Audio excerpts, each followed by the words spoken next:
Bună, dragilor, și bine ați venit la o nouă citire.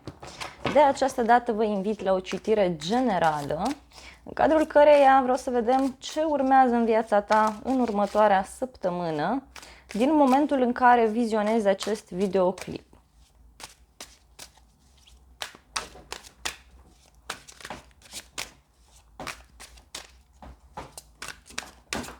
Hai să vedem. Nu uitați să apăsați butonul de like, să vă abonați canalului, să apăsați clopoțelul. Bun, aici văd că sunteți prinși cu foarte multe activități. Cei mai mulți dintre voi se pare că încercați să găsiți o soluție la o problemă. Alții văd că sunteți prinși, faceți curățenie, faceți tot felul de aranjamente. Fie că e vorba de faptul că vreți să stabiliți o întâlnire cu cineva și încercați să găsiți toate soluțiile. Încercați să puneți la punct toate detaliile. Unii văd aici că, pe de altă parte, încercați să vedeți ce anume puteți să faceți cu ceea ce aveți voi la dispoziție. Văd aici că vă pregătiți pentru un drum sau alții văd că așteptați niște musafiri. Poate aveți legătură aici cu zodia Rac sau cu zodia Fecioară. Mai văd puternic zodia Gemeni, deci puteți avea legătură cu aceste zodii. Clar, faptul că vă pregătiți aici de o călătorie sau vă simțiți victorioși într-un anumit domeniu de viață. Mai departe văd aici că, wow, pentru cei mai mulți dintre voi ați găsit o soluție la o problemă. Dacă sunteți într-o situație în care nu știți ce să decideți, aici văd că voi găsiți soluția și sunteți hotărâți să eliminați o situație negativă din viața voastră. Luați o decizie foarte importantă. Poate ați găsit o idee bună care vă ajută. Pentru cei care sunteți singuri, aveți ocazia să cunoașteți pe cineva foarte rapid. În schimb, se cere de la voi să căutați, se cere să încercați să vedeți toate posibilitățile. Da? Dragilor, aici văd că voi ați luat o decizie sau urmează să faceți acest lucru, care să știți că va aduce foarte multă împlinire, va aduce foarte multă abundență. Văd foarte mulți bani aici pe care îi puteți câștiga.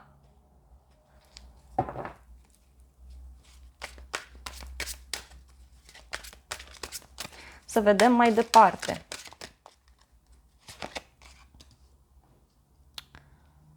Bun, văd că studiați ceva, analizați ceva, iar pentru unii dintre voi văd că intrați în contact cu o persoană mai tânără sau cu o persoană care studiază. Foarte clar se vede aici că cei mai mulți dintre voi urmează să aveți o discuție cu cineva care să schimbe destul de mult viața voastră, care să schimbe destul de mult modul în care se desfășoară relația în care vă aflați sau, în general, viața voastră. Aveți aici legătură cu un berbec sau cu un scorpion, pentru unii, nu pentru toată lumea. Și mai văd clar faptul că aveți o persoană foarte rigidă, care evită să ia o decizie sau care încearcă să vă convingă de un anumit lucru. Parcă reușiți să avansați sau reușiți să aveți parte de o bucurie. Două persoane mai tinere care apar în viața voastră sau pot fi activități mai tinerești pe care sunteți dispuși să le faceți în următoarea săptămână.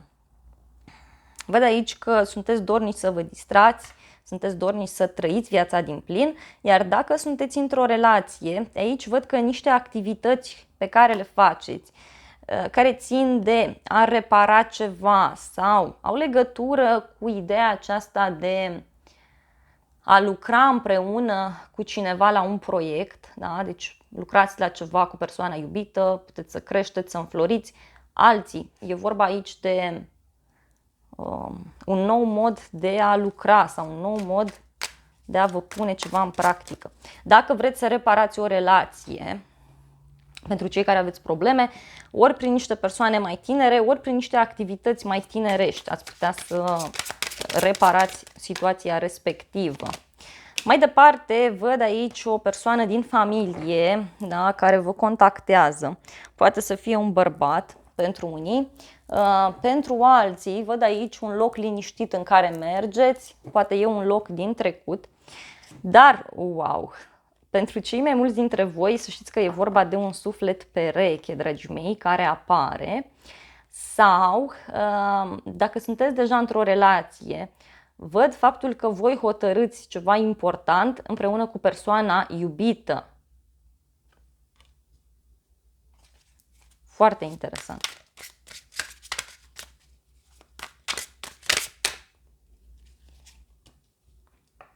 Se rezolvă o problemă care ține de casă, care ține de familie. Dacă sunteți femeie și aveți legătură cu un bărbat mai șaten sau un bărbat cu ochii deschiși la culoare, poate să fie cineva care consumă multe lichide, un bărbat care stă foarte mult pe lângă o apă sau care este emoțional din fire, este un bărbat sufletist. Aici puteți avea legătură cu zodia Rac, Pești sau Scorpion, dar nu este neapărat nevoie. Da? Este o persoană care reușește să rezolve o problemă în familie. Parcă este o adunare, da? Este o adunare, este o întâlnire între niște prieteni, mai văd aici, sau o problemă de triunghi amoros care se rezolvă.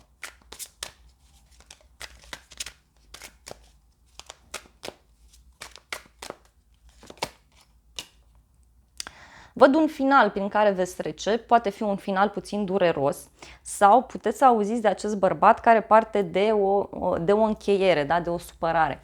Pentru bărbați, poate e vorba de voi că reușiți să rezolvați o problemă pentru casă, pentru bani, pentru o mașină, da? Legat de o moștenire iarăși, dar vă văd aici puțin supărați. Da? Unii e posibil să aflați de un final, da? Pentru că sunt niște secrete care se spun. Sunt niște secrete care se află.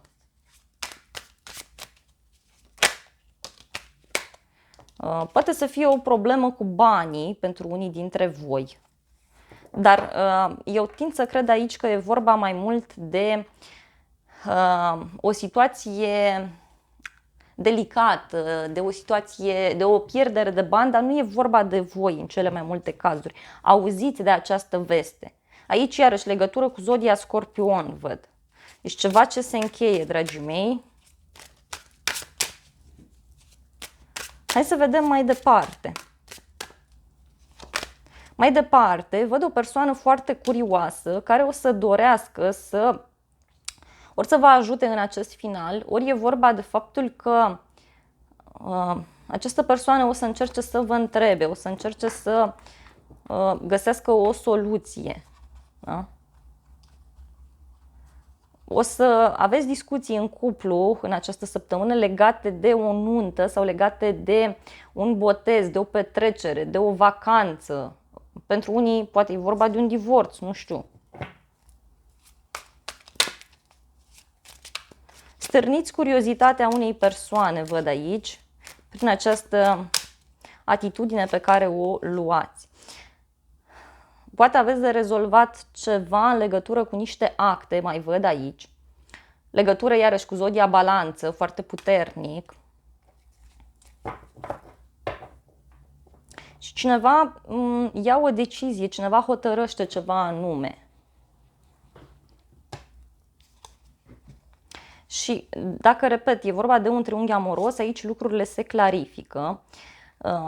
Dacă sunteți bărbat, e vorba de o supărare pentru voi, iar dacă sunteți femeie, e vorba de o supărare pentru acest bărbat, dar cumva e comună, da? Adică vă consumați și voi. Însă, repet, lucrurile se rezolvă. Văd aici cineva care se interesează foarte mult în legătură cu niște acte sau în legătură cu un avocat, cu ceva.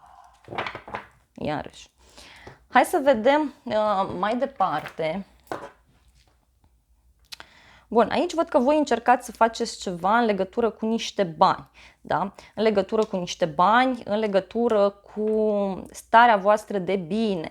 Și se pare că această decizie pe care o luați, să știți că o să influențeze foarte mult acest final, modul în care voi gândiți sau modul în care hotărâți să acționați. O să vă ajute să vă eliberați dintr-o situație.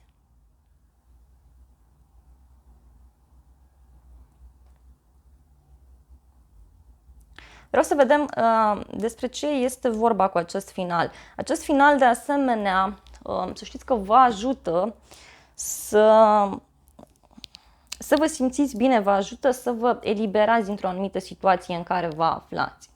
Vreau totuși să vedem și o carte oracol pentru voi, ca și sfat în această săptămână.